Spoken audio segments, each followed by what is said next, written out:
Sebanyak 1 juta orang Yaman dipulangkan dari Arab Saudi. Luar biasa. Ini tidak hoax, tidak berita bohong, tidak dusta. Beritanya bisa dilacak di Google. Sebanyak 1 juta orang Yaman dipulangkan dari Arab Saudi. Pertanyaannya, kira-kira kapan Indonesia memulangkan orang-orang Yaman kembali ke negara asalnya?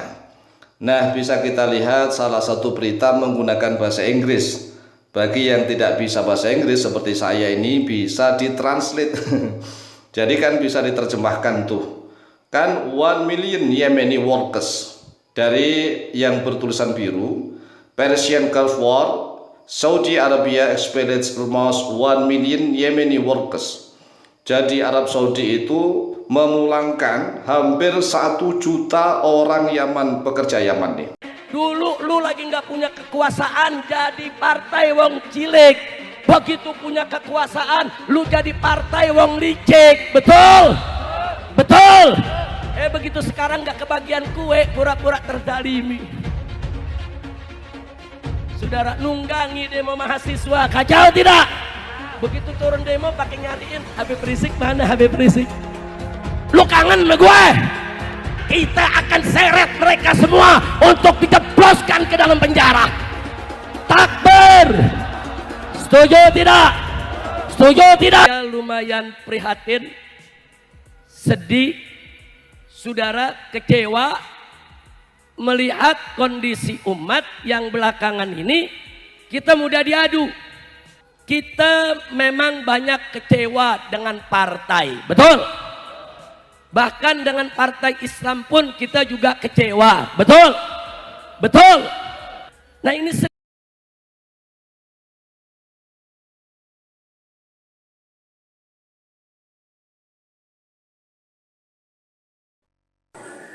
Assalamualaikum warahmatullahi wabarakatuh.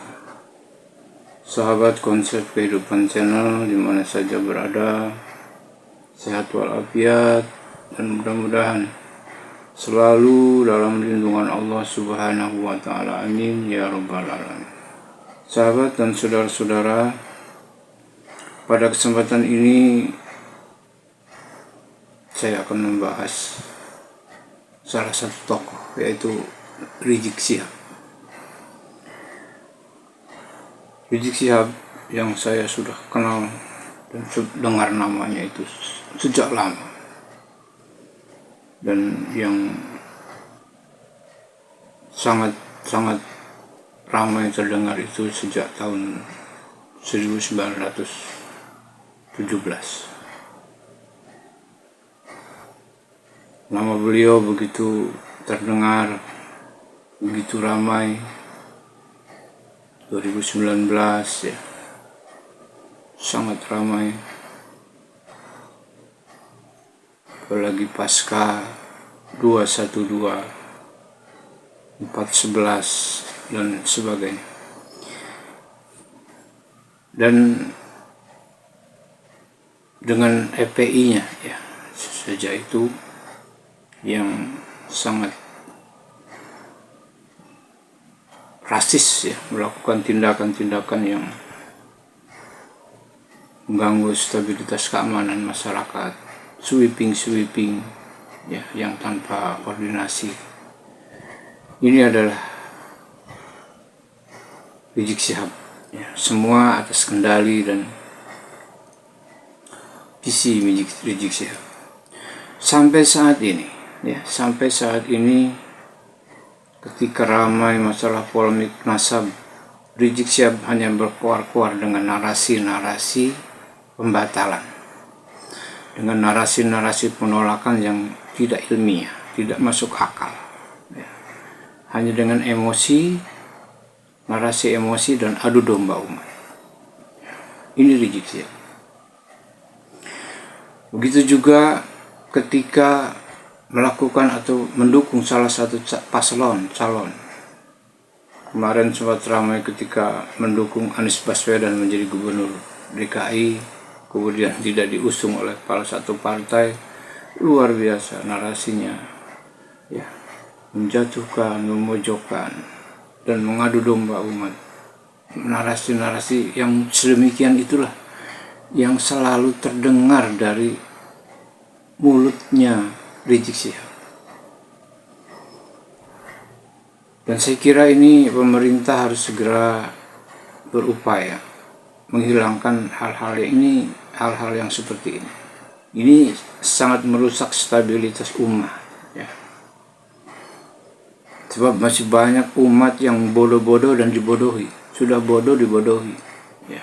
Dibuat bodoh oleh Rizik Syihab, ya. Dengan jaminan masuk surga, yang tidak mau dengan ancaman kualat, tidak mendapat syafaat, dengan doktrin, dengan cerita-cerita halusinasi dan sebagainya. Yang pada intinya Rizik Syihab memang ingin selalu mengadu domba umat. Sebab ini adalah sudah misi dan visinya. Sebab tujuan utama Rizik Syihab adalah membuat NKRI ini menjadi negara khilafah. Ya. Dan mereka tidak setuju dengan negara Pancasila. Ini tujuannya. Ya. Baik sahabat di mana saja berada, kita pun sudah bosan, ya, mendengar narasi-narasi yang keluar dari mulutnya Rizik Syihab itu yang itu juga sebetulnya sudah bosan, ya. Tetapi yang kita khawatirkan masih banyak orang-orang yang bodoh dibodohi, ya. Inilah, ya. Kalau orang cerdas saya yakin tidak akan pernah dibodohi dan berpikir maju, toleransi, ya, dan luas pemikiran. Tapi kalau udah orang bodoh dibodohi, ya ini yang sulit. Dan ini adalah problem bagi Indonesia. Dan mudah-mudahan pemerintah yang baru ini bisa menyikapi masalah ini dan mengambil sikap tegas, ya, agar hal-hal seperti ini, hal-hal yang mengganggu stabilitas umat, ya, stabilitas bangsa, segera dibersihkan, disingkirkan, ya, dan diselesaikan secara hukum, ya. Ini untuk umat, bukan untuk jabatan.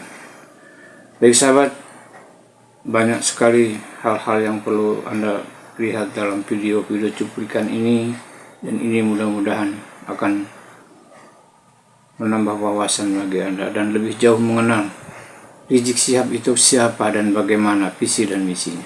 Ayo kita saksikan pada berikut ini. Selamat menyaksikan, semoga bermanfaat. Dulu lu lagi nggak punya kekuasaan jadi partai wong cilik. Begitu punya kekuasaan lu jadi partai wong licik. Betul? Betul? Begitu sekarang nggak kebagian kue, pura-pura terdalimi. Selalu dalam Saudara nunggangi demo mahasiswa, kacau tidak? Begitu turun demo pakai nyariin Habib Rizik, mana Habib Rizik? Lu kangen sama gue? Kita akan seret mereka semua untuk dijebloskan ke dalam penjara. Takbir. Setuju tidak? Setuju tidak? Waspada. Ada kelompok menamakan diri pasukan berani mati Jokowi. Mereka mengklaim ada 20.000 orang mau turun ke Jakarta, ke Patung Kuda dan lain tempatnya. Kita jangan usil, kita jangan ngeganggu. Silakan mereka mau demo, mau orasi, mau berteriak, itu hak mereka untuk menyampaikan pendapat. Betul? Tapi jangan coba-coba bikin rusuh di Jakarta. Jangan coba-coba bakar-bakar halte, saudara. Jangan coba-coba bakar-bakar pom bensin, saudara. Jangan coba-coba bikin kerusuhan, saudara. Saya minta dari malam hari ini semua umat Islam, saudara, asah golok yang tajam. Saudara, asah aja golok yang tajam. Jangan keluar rumah, jangan. Kalau mereka demo damai, tenang, silakan. Masuk Jakarta damai, keluar dari Jakarta tenang. Betul? Tapi kalau mereka mau bikin huru hara di Jakarta, coba-coba ganggu keamanan, bakar-bakar halte, hei umat Islam, keluar dari rumahmu, bawa senjatamu, ganyang mereka, habisi di mana saja berada, saudara. Takbir, takbir, takbir. Sallu ala Nabi. Makanya Brigade 411, pimpinan Bang Cacang semua jawara, siapkan pasukannya. Laskar Islam, siapkan pasukannya. Kurang ajar saudara. Jokowi tinggal sebulan lagi lengser. Ada urusan apa mau kerahkan pasukan? Karena Jokowi ketakutan. Dia takut kalau dia lengser besok dia tangkap dan dipenjara saudara. Karena dia takut, dia pengen show of force. Dia pengen tunjukkan kekuasaan. Nih, gua punya pasukan. Nih, 20.000 orang siap mati. Siapa partai yang mau ngerjain gua? Siapa ormas yang mau menyerang gua? Kurang ajar. So jago, so hebat, so kuat. Maka saya himbaukan saudara, kalau anda ada yang ajak dari kelompok sana, walaupun dibayar, jangan mau turun saudara. Setuju? Ini bukan pasukan berani mati, pasukan cari mati. Ini pasukan cari. Nah kalau dia cari mati, kita kasih mati saudara. Setuju? Setuju? Nah maka itu jangan sampai nanti saya berangkat umroh, saudara tahu-tahu baru beberapa hari di sana, di sini ada kejadian, nggak boleh. Jadi umat Islam kalau ada yang datang nawarin dapat duit, yuk ikut demo damai, jangan percaya. Tanggal 22 September jangan percaya saudara. Ini PKI mau bangkit, dia mau tes on the water, dia mau tes saudara di tengah-tengah kita. Kira-kira dia punya kekuatan nggak untuk ganyang kita? Kalau kita lemah, kalau kita tidak berdaya, besok habaib kita mereka sembelih saudara. Lusa kiai kita mereka bunuh. Hari berikutnya seluruh pesantren kiai majelis taklim akan mereka bakar saudara. Hati-hati. Dan itu pernah terjadi tahun 1948 dan terulang di tahun 1965. Bukan nggak mungkin, besok akan terulang lagi saudara. Makanya jangan kaget kenapa habaib dicaci maki, Pak Alwi dicaci maki saudara. Mereka ingin merontokkan kepercayaan umat kepada habaib karena mereka tahu habaib selalu berada paling depan untuk melawan komunis di negeri ini saudara. Takbir. Jadi kalau habaib udah disingkirkan, nah besok kiai disingkirkan saudara. Jadi habib sama kiai nggak boleh diadu domba, nggak boleh dipecah belah saudara. Setuju? Takbir. Siap siaga satu, siap siaga satu. Jadi semua laskar Islam saya minta, termasuk dari FPI-nya, Persada 212-nya saudara, semuanya, termasuk dari persatuan-persatuan Jawara, khususnya istimewanya Brigade 411 saudara, semuanya siapkan diri siaga satu. Kalau terjadi B22S besok ini saudara mengacau Jakarta, habisi mereka. Siap tidak? Takbir, takbir, takbir. Sallu ala Nabi. Jangan pernah berikan ruang kepada kelompok fundamentalis di media-media resmi mainstream tingkat nasional. Yang ketiga, yaitu jangan pernah memberitakan segala kebaikan sebesar apapun yang dilakukan oleh kelompok fundamentalis. Yang berikutnya, setiap kesalahan sekecil apapun yang dilakukan oleh kelompok fundamentalis harus diviralkan, harus disebarluaskan, dan harus diulang-ulang. Nah, supaya itu melekat di hati masyarakat bahwa mereka adalah orang-orang yang tidak layak untuk diberikan tempat di kita punya negeri atau di negeri Islam. Nah, kemudian nggak sampai di situ, nggak sampai di situ. Kelompok fundamentalis yang manapun jangan pernah sebut mereka dengan rentetan gelar-gelar akademik mereka. Nggak boleh. Apakah itu gelar-gelar kehormatan di tengah masyarakat atau gelar akademik, profesor, doktor, dan lain sebagainya, jangan. Cukup sebut namanya aja untuk mengopinikan di masyarakat bahwa kelompok fundamentalis itu kuper, bodoh, tidak berpendidikan, tidak punya gelar, nggak ngerti dunia akademik, dan seterusnya. Jadi cukup sebut nama mereka, tidak perlu diberikan embel-embel yang lainnya. Nah, kemudian nggak sampai di situ. Jadi masih banyak lagi yang mereka lakukan apa yang kita alami saat ini di kita punya negeri. Nah, bagaimana para habaib, para ulama kita, bagaimana tokoh-tokoh kita di Majelis Ulama Indonesia, yaitu mereka kecilkan, mereka recehkan, mereka hina-hina, bahkan mereka mencoba mencari kesalahan-kesalahan, bahkan kalau nggak ada kesalahan, kan buatlah fitnah-fitnah yang bisa diterima oleh masyarakat tentang mereka, dan ini akan mereka lakukan terus. Jadi artinya bagaimana cara menghabisi kelompok fundamentalis? Satu, kecilkan mereka. Dua, jauhkan mereka dari masyarakat. Kemudian ketiga, yaitu bidik daripada para tokohnya. Kalau bisa dirangkul, kalau nggak bisa dirangkul, dipukul. Bisa dipeluk, nggak bisa dipeluk, digebuk. Nah, jadi ini yang mereka lakukan. Nah, baik, sekarang yang kedua. Lalu bagaimana dengan kelompok modernis? Kelompok modernis bagi mereka yaitu statusnya aman. Bagi mereka statusnya aman. Nah, aman, statusnya aman, sehingga perlu diberikan ruang. Diberikan ruang publik, diberikan ruang media, diberikan ruang dalam sistem pemerintahan, perlu didengar suaranya. Dan kalau ada dari mereka yaitu punya kesalahan, tutup itu kesalahan, jangan diviralkan. Kalau mereka melakukan kebaikan, sekecil apapun kebaikan, maka itu harus diviralkan dan harus disebarluaskan. Dan penyebutan nama mereka harus lengkap dengan segala macam rentetan gelarnya, gelar kehormatannya, dan seterusnya, dan seterusnya. Jadi posisi mereka dianggap aman. Nah, kemudian yang ketiga, kelompok liberalis. Kelompok ini mereka berikan status sangat aman. Nah, kenapa diberikan status sangat aman? Karena kelompok ini bukan hanya sekedar dianggap kawan, tapi sudah dianggap sebagai antek. Beda kawan dengan antek. Kalau modernis itu masih kawan barat, tapi kalau sudah liberalis itu antek barat. Nah, jadi mereka sudah tidak ada nilai kritis sama sekali. Nah, tapi justru kelompok ini yang mereka besarkan.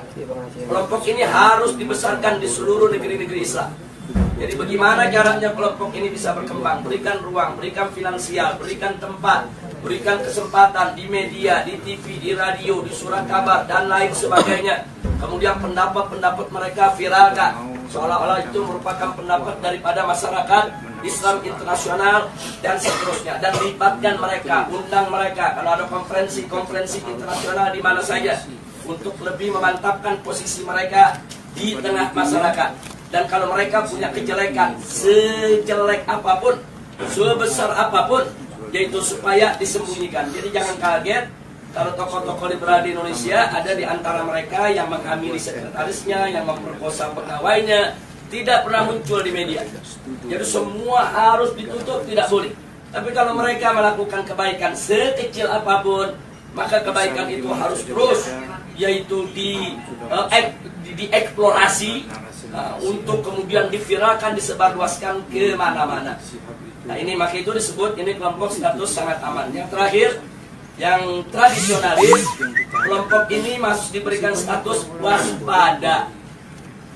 Loh, kenapa dikatakan waspada? Sebab kelompok ini walaupun mereka bukan fundamentalis, tapi memiliki 3 ciri yang sama dengan fundamentalis. Sehingga kelompok ini harus diwaspadai. Kalau kelompok ini tidak dijaga, maka nanti kelompok ini setiap saat bisa berubah menjadi fundamentalis. Nah, maka itu usul mereka, kelompok yang keempat ini dijaga. Nah, maksudnya dijaga bagaimana? Satu, jangan kasih mereka berdekatan dengan kelompok fundamentalis. Sebab kalau kelompok tradisionalis dengan kelompok fundamentalis duduk bareng satu meja, satu kursi, mereka diskusi, maka kelompok tradisionalis berpotensi besar untuk berubah menjadi fundamentalis. Karena perbedaan mereka cuma sedikit, perbedaan definisi ta'rif ad-demokratiyah. Itu aja yang mereka berbeda. Tapi dalam soal dukungan terhadap tatbikus syariah, dukungan terhadap igamatul khilafah, dukungan terhadap sikap kritis terhadap barat, sama. Nggak ada beda antara fundamentalis dengan tradisionalis. Mereka hanya berbeda di dalam mendefinisikan demokrasi. Yang satu mendefinisikan ya demokrasi bertentangan dengan hukum Allah sehingga harus ditangkal sama sekali. Yang satu lagi melihat bahwa demokrasi itu hanya satu cara yang kalau dibawa ke dalam ajaran Islam dia bisa islami, kalau tidak kalau dikeluarkan dari ajaran Islam dia bisa bertentangan dengan ajaran Islam. Hanya ini saja berbeda. Nah, kalau mereka duduk bareng diskusi, maka kelompok tradisionalis berpotensi besar berubah menjadi fundamentalis menurut mereka, menurut Rand Corporation. Maka itu fundamentalis dan tradisionalis tidak boleh bersentuhan, harus dijauhkan, bahkan harus diadu domba. Nah, ini yang terjadi di Indonesia saat ini. Bagaimana supaya dua kelompok ini diadu domba? Nah, kenapa ini yang harus diadu domba? Karena kelompok fundamentalis dan tradisionalis ini yang pengikutnya paling banyak. Kalau yang namanya modernis, kelompoknya tidak seberapa. Modernis dalam pengertian Rand Corporation. Apalagi liberalis. Mereka nggak seberapa. Mereka punya basis massa. Kita bicara basis massa akar rumput. Nah, yang memiliki basis massa akar rumput yang sangat kuat hanya kelompok fundamentalis dan kelompok tradisionalis. Maka itu kalau ini bersatu, ini akan menjadi satu kekuatan umat Islam yang maha dahsyat, yang bisa merontokkan kekuatan mereka, sehingga mereka akan melakukan berbagai macam upaya bagaimana dua kekuatan ini untuk tidak bersatu. Nah, itulah sebabnya aksi 212 di mata mereka ini merupakan persatuan antara fundamentalis dan tradisionalis. Dan mereka sangat panik, mereka sangat kalap, karena yang masuk dalam aksi 212 itu dari semua elemen umat Islam. Apapun organisasinya, apapun partai politiknya, apapun mazhab pemikirannya, mereka datang, mereka tidak tanya Anda NU, Anda Muhammadiyah, Anda FPI, enggak. Mereka enggak nanya Anda P3, Anda PKS, Anda PKB, enggak. Mereka enggak nanya, mazhab, Anda Syafi'i, Anda Hambali, Anda enggak. Mereka nggak nanya Anda ini termasuk yang Aswaja, yang Wahabi, atau yang Salafi dan lain. Enggak ada. Mereka hanya tahu Anda Muslim, saya Muslim, kita datang untuk bela Islam. Justru ini yang menakutkan musuh. Nah, karena ini membuat mereka panik dan mereka kalap. Akhirnya semua tokoh-tokoh yang terlibat dalam aksi 212 mereka kriminalisasi. Sebagian ada yang dimakarisasi, sebagian ada yang diterorisasi, sebagian ada yang dikriminalisasi, yang diterorisasi. Umpamanya Ustadz Bakhtiar Nasir dikait-kaitkan gerakannya dengan ISIS, dengan sumbangan untuk teroris dan lain sebagainya. Ini namanya terorisasi. Nah, sedangkan makarisasi seperti Kiai Khattab, Muhammad Al-Khattab yang saat ini ditahan dan dipenjara. Nah, ini dikait-kaitkan dengan inilah gembong yang membuat makar, inilah yang ingin menggulingkan pemerintah dan lain sebagainya. Ini namanya makarisasi. Nah, sedangkan kriminalisasi, aneka ragam tindak yang dianggap pidana itu dinisbahkan kepada para aktivis kita. Nah, jadi sekali lagi bahwa langkah-langkah kriminalisasi, kemudian makarisasi, terorisasi, ini merupakan jalan yang mereka ambil saat ini untuk membuyarkan kesatuan daripada umat Islam. Maka itu saya minta kepada segala umat Islam, khususnya kepada thalabah yang ada di Madinah ini, khususnya secara istimewa adalah antum semua, baik mukimin maupun pekerja dan lain sebagainya. Yuk kita rapatkan barisan, dan yuk mari sama-sama kita aktif di dalam perang politik. Nah, jadi jangan pernah kita lalai. Jadi jangan lupa, ini handphone yang Anda pegang ini di zaman sekarang bisa menjadi senjata yang luar biasa. 3-4 tahun yang lalu itu manakala gerakan kita digembosi oleh televisi mainstream yang ada di Indonesia, kita nggak berkutik. Digembosi koran, digembosi majalah, digembosi televisi, kita tidak berkutik. Kenapa? Karena saat itu media televisi adalah media yang paling kuat, adidaya, paling berkuasa untuk membentuk opini. Nah, sementara yang memiliki televisi itu hanya konglomerat. Nah, mereka yang punya uang banyak, karena operasional untuk sebuah televisi itu bisa ratusan miliar. Nah, jadi kita nggak berkutik. Jadi semua opini di kita punya negeri itu dibentuk oleh para konglomerat yang pemilik daripada televisi tersebut. Tapi alhamdulillah 3 tahun terakhir ini ada perubahan, terobosan teknologi yang luar biasa.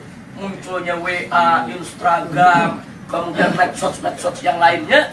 ini membuat bahwa penguasaan opini tidak lagi didominasi oleh konglomerat. Bahkan masyarakat biasa cuman modal handphone, beli pulsa di Indonesia 5.000 perak, dia bisa bikin opini. Modal 5.000 perak, foto sana, foto sini, rekam sana, rekam sini. Mereka viralkan dari grup ke grup.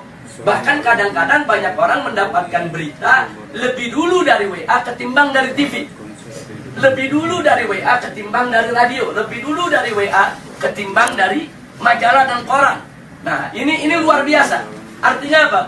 Dalam kondisi yang seperti ini, alhamdulillah umat Islam ini pandai menggunakan kesempatan. Jadi kita lihat secara tidak direncanakan, tidak ada rapatnya, tidak ada musyawarahnya, tidak ada pendaftarannya, tahu-tahu muncul Laskar Cyber Muslim. Netizennya nggak main-main itu, yang mendukung itu. Itu kalau ada satu akun menyerang Islam, itu bisa ada jutaan akun menyerang balik kepada bersangkutan. Jadi artinya ini kan nggak ada kan kantor Laskar Cyber Muslim, nggak ada. Siapa pemimpinannya, ketua umum Laskar Cyber Muslim, nggak ada. Ini muncul begitu aja di dunia media. Tapi jangan lupa, justru Laskar inilah yang berjasa besar dalam setiap aksi bela Islam yang ada di Indonesia. Jadi mereka yang memviralkan berita, mereka yang buat pertahanan opini, mereka yang bentuk opini.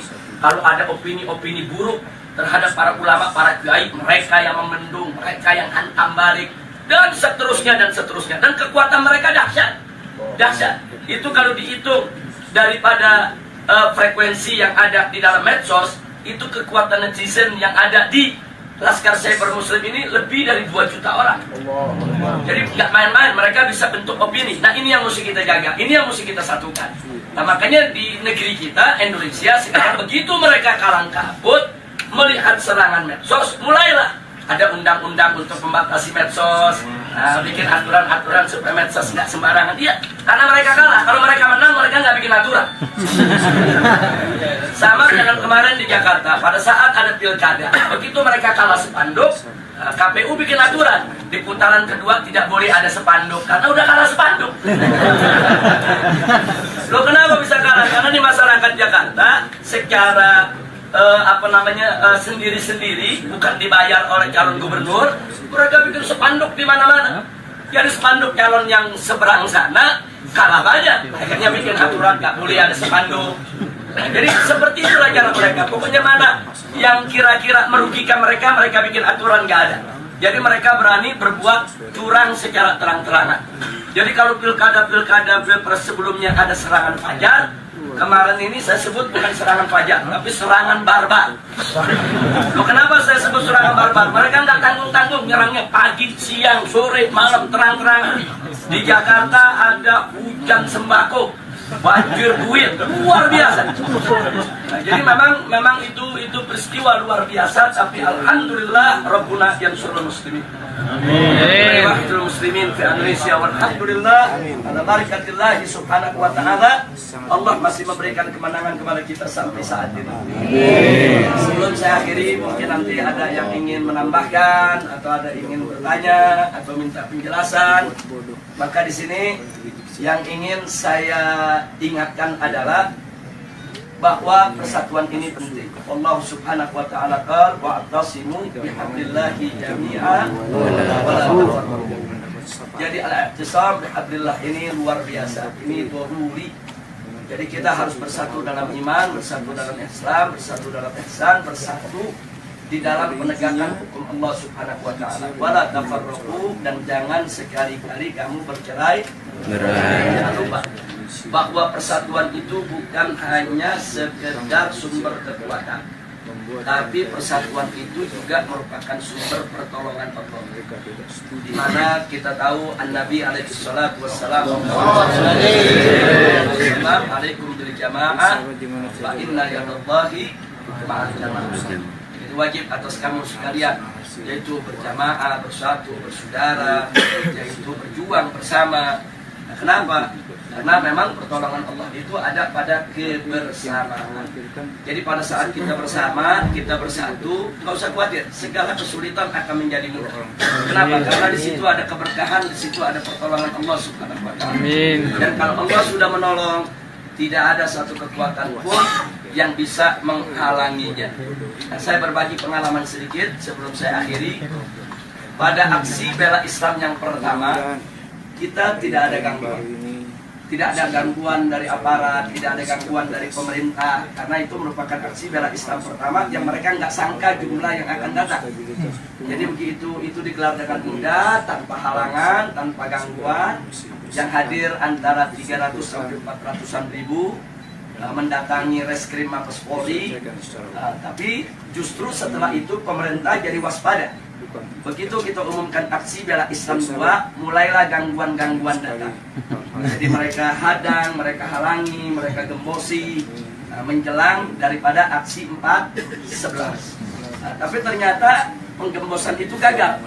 Jadi walaupun mereka gembosi, tapi pada akhirnya aksi 4/11 itu dihadiri tidak kurang hampir 4 juta orang, 3,5 juta ya. Nah, jadi perhitungan itu dihitung dengan per meter daripada lokasi, 1 meter itu berapa orang bisa ditempati oleh manusia, kemudian panjang itu berapa, lebar berapa, tempat-tempat lokasi yang diisi berapa. Jadi perhitungannya sangat matematis. Matematis. Nah kemudian setelah 4/11 digelar, ternyata memang umat yang datang begitu banyak, pemerintah lebih berhati-hati. Begitu diumumkan 212, mereka mulai secara terang-terangan melarang. Waktu 4/11 masih nggak terang-terangan, masih himbauan-himbauan. Tapi begitu 212, jelas-jelas mereka melakukan larangan, bahkan teror dan intimidasi. Jadi pesantren-pesantren didatangi, kiai-kiai didatangi, dibujuk, dirayu supaya tidak turun dengan berbagai macam iming-iming. Dan kalau yang nggak mau, tetap mau turun juga, mereka teror, mereka intimidasi, mereka takuti dan lain sebagainya. Bahkan perusahaan bis di mana-mana, khususnya Jakarta, Sumatera, itu diteror, diancam akan dicabut. Mereka punya lisensi, mereka punya izin trayek, karena mereka berani mengangkut umat Islam ke Jakarta. Jadi sudah digembosi habis-habisan. Secara logika 212 gagal. Jadi besok aksi 212 malam ini saya dan kawan-kawan masih berkumpul dengan Ustaz Bakhtiar Nasir, Ustaz Zaitun Rasmin, kemudian juga dengan kawan-kawan dari MUI, kawan-kawan dari FUI, dan seterusnya. Kita saat itu melihat tekanan-tekanan yang begitu hebat. Secara logika besok ini separuh dari 4/11 saja udah hebat. Separuh dari 4/11 saja udah hebat. Jangankan separuh, bisa 1 Monas saja udah cukup. Jadi memang betul-betul kondisinya, tekanannya luar biasa. Nah, pertanyaannya kenapa pemerintah melakukan tekanan yang lebih luar biasa pada saat itu? Karena mereka gagal di 4/11. Jadi mereka nggak mau gagal lagi di 212. Tapi subhanallah, makin ditekan, makin dihadang, makin dilarang, semangat umat Islam dari mana-mana semakin menggebu-gebu. Dan akhirnya yang paling fenomenal adalah bagaimana 10.000 santri dari Ciamis berjalan kaki ke Jakarta. Allahu Akbar. Dan itu bukan tidak punya pengaruh, itu takdir. Itu takdir, pengaruh yang ada di tengah masyarakat besar. Gara-gara Ciamis jalan dengan jarak 300 km lebih, itu mendorong tempat-tempat lain nggak peduli. Oh, nggak ada bis, nggak ada kendaraan, ya kita jalan kaki rame-rame. Ini di luar dugaan. Dan besoknya yang hadir itu hampir 8 juta orang, 7 juta orang lebih. Nah, jadi ini adalah pertolongan Allah. Tidak ada satu orang pun, satu manusia pun, satu tokoh apapun, sehebat apapun dia, yang mampu mengumpulkan manusia sebanyak itu dengan tujuan yang sama, kecuali dengan pertolongan Allah. Semata-mata Allah punya pertolongan. Nah, akhirnya digelarlah 212. Semua itu adalah pertolongan Allah Subhanahu wa Ta'ala. Nah, kita sudah sampaikan kepada pemerintah pasca 212, mestinya energi 212 itu jangan dianggap oleh pemerintah sebagai ancaman. Jangan. Mestinya dengan energi 212 itu pemerintah lebih merangkul